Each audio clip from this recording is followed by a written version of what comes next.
I'm happy to report that in 2015, I had surprisingly few true disappointments when playing video games. A lot of the games I was really excited were either very small games and I was okay with the things that stumbled because they were indie and, dealing with limited resources and limited time, or I went in with exceptionally low expectations and was not disappointed in those low expectations. However, there were three games that I feel deserve being talked about as my greatest disappointments of 2015 because I'm a gamer and I love games and I still have hope for these IPs. And that's where my disappointment is coming from. I'm not sure the developers of these franchises have the love for them that they need.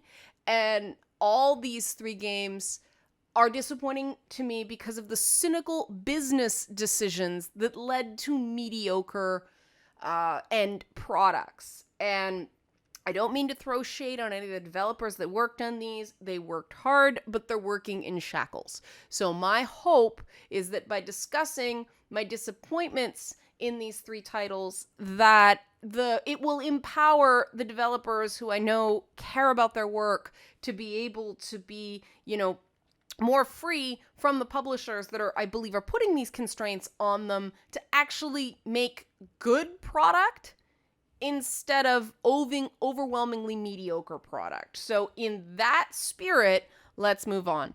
My third most disappointing game of the year was Halo 5 Guardians. No couch co-op and no big technical innovations that really justified a numbered Halo game. Halo seems to be running out of gas, and I think it's a huge mistake to pivot to the esports crowd. Halo became a massive hit because it's an accessible shooter in an interesting fictional universe. It's not an IP designed to be an esports property. Taking a populous game into a niche sphere has left nothing that appealed to me as a hobbyist shooter player who used to only play Halo because I could play it with my husband.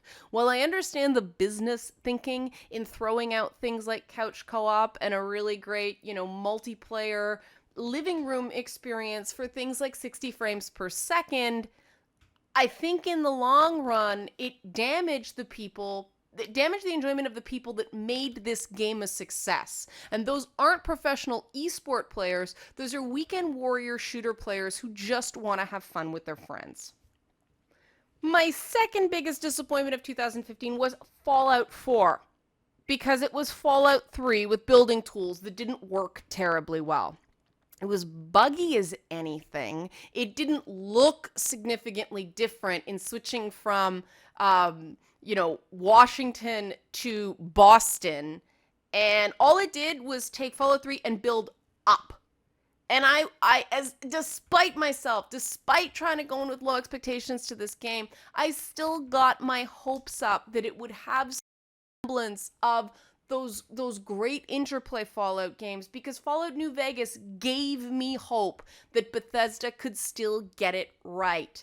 And while there were moments of that in, say, the quest with the robot sailors on that ship, and some of the companion characters who were actually characters and memorable for a change, overall it felt more like Fallout 3, which was a colossal disappointment, than Fallout New Vegas, that I felt captured the spirit and the joy and the world's over party dynamic that the original two Fallout games that I fell in love with had.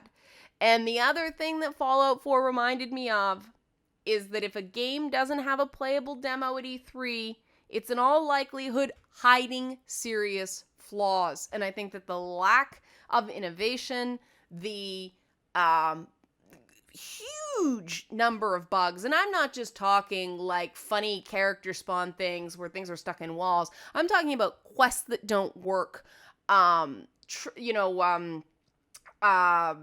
branches that don't open, things that actually broke the game. I couldn't even pursue the Brotherhood of Steel quest because the game glitched, and I just couldn't proceed.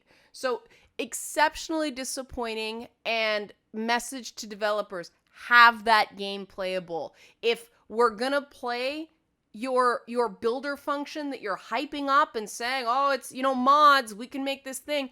And your snap to feature turns building parts inside out.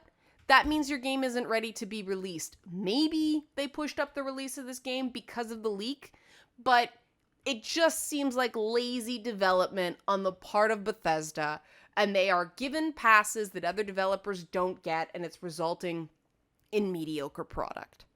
But this was only my second biggest disappointment of 2015, because I went into it, like I said, with low expectations that still weren't met. So what was my biggest disappointment of 2015? Hands down, my biggest disappointment of 2015 was Rise of the Tomb Raider. Dear Square Enix and Crystal Dynamics, stop hiring Rihanna Pratchett, a talented writer with a strong family pedigree, then sidelining the writing in your game to campfires and cutscenes while you do whatever the hell you want with gameplay that isn't even internally consistent. Like I said, unlike Halo 5 and Halo Fallout 4, I went into Rise of the Tomb Raider desperate to like it.